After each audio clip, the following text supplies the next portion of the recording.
Toda a gente tem uma espécie de superpoder mental que está sempre a usar, a cada segundo, mesmo sem se dar conta. Esse poder é a fé. Nesta nossa análise, vamos mergulhar a fundo em como esta força incrível pode, ao mesmo tempo, criar as correntes que nos prendem e forjar a chave para a nossa liberdade. A escolha, ao que parece, é sempre nossa. Olha, esta citação vai mesmo direto ao coração do assunto. As correntes que se sentem não são de aço, de maneira nenhuma. Elas são forjadas na nossa própria mente, a partir daquilo em que acreditamos. E o grande paradoxo é este. A mesmíssima energia que usamos para nos prender é a única que nos pode libertar. É muito importante percebermos isto. Vamos esquecer por um momento qualquer ideia que tenhamos sobre fé ligada à religião. A fonte aqui descreve-a como um motor mental, sempre a trabalhar. É uma força neutra, sabe? Não quer saber se estamos a construir uma prisão ou um palácio. A direção, bem, essa somos nós que damos. Então, a pergunta é, como é que se usa um poder tão incrível para, basicamente, nos sabotarmos? É isso que vamos ver agora. Vamos analisar o processo, muitas vezes subtil, através do qual nós mesmos forjamos as nossas próprias correntes. E agora, um ponto que precisa de ficar bem claro. Quando a fonte fala em pecado, não tem absolutamente nada a ver com moralidade, com ser bom ou mau. Neste contexto, pecado é só isto. O ato de acreditar na limitação. É usar a nossa fé para nos convencermos de que somos pequenos, separados e impotentes. E aqui está a grande ironia da coisa. Ao acreditar que não se tem poder, está-se na verdade a usar um poder imenso, o poder da fé, para tornar essa falta de poder real na nossa experiência. É como ter a força para mover montanhas e usá-la para construir, tijolo a tijolo, as paredes da nossa própria cela. Ok, então vamos ver como é que isto funciona na prática, no dia a dia. Como é que esta crença na limitação aparece, especialmente nos nossos relacionamentos. A fonte descreve uma estratégia que todos usamos, baseada no medo, a que chama a barganha. E o que é um relacionamento especial neste contexto? Bem, é qualquer relação onde existe um acordo, quase sempre por dizer, olha, eu dou-te isto se tu me deres aquilo e nenhum de nós passa destes limites aqui, combinado? É uma tentativa de criar segurança ao tentar controlar a realidade, ao pôr-lhe uma cerca à volta.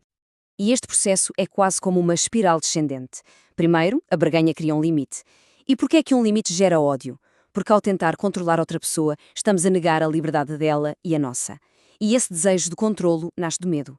Medo de perder, medo de não ser suficiente. E o medo, bem, o medo é a semente do ódio. A fonte aqui não usa meias palavras. Esta citação é forte, talvez até chocante, mas é muito direta. O que diz é que qualquer relacionamento que se baseie em limites é, na sua essência, um relacionamento de ódio. Porque se a nossa segurança depende de limitar o outro, a fundação é o medo, não pode ser o amor. Mas esta análise não fica só por diagnosticar o problema, felizmente, oferece uma solução.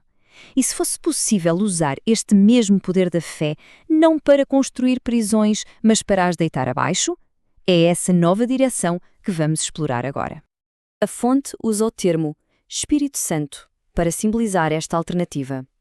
E o ponto fundamental a reter é que não se está a falar de uma entidade fora de nós, mas sim de uma função dentro da nossa própria mente.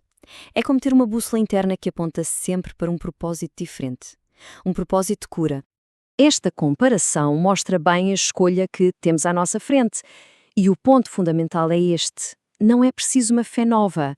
É só usar a mesma fé incrivelmente poderosa que já temos e apontá-la numa nova direção. Em vez de a usarmos para a limitação, podemos usá-la para a santidade, que aqui significa simplesmente totalidade, plenitude, liberdade. Então, como é que esta mudança de propósito funciona na prática? Como é que se reprograma a mente para, usando exatamente as mesmas ferramentas, passar de ver correntes para ver liberdade?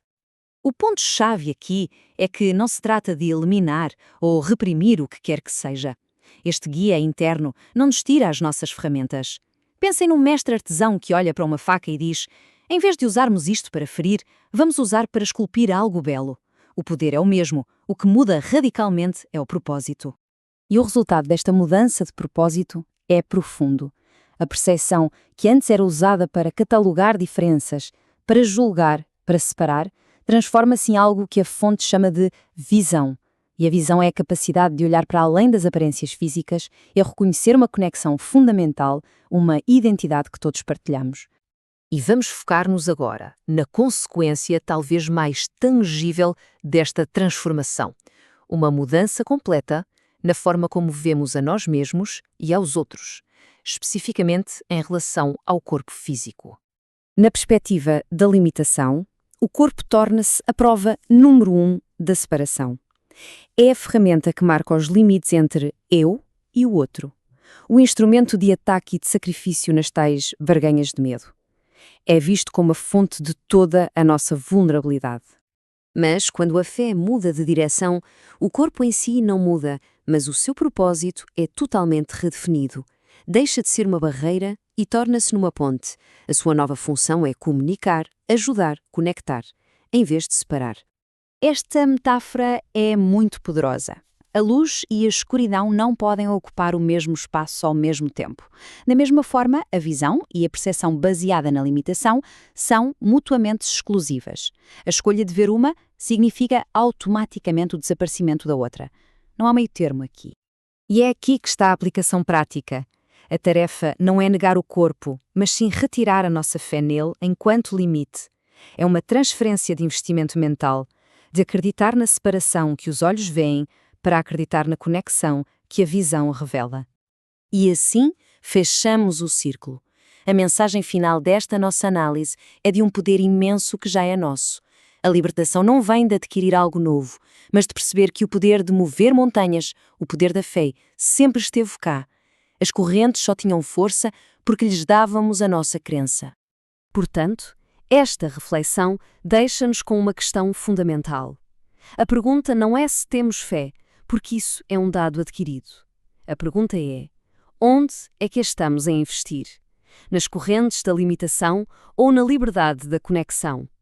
A escolha e o poder para a fazer reside em cada um de nós.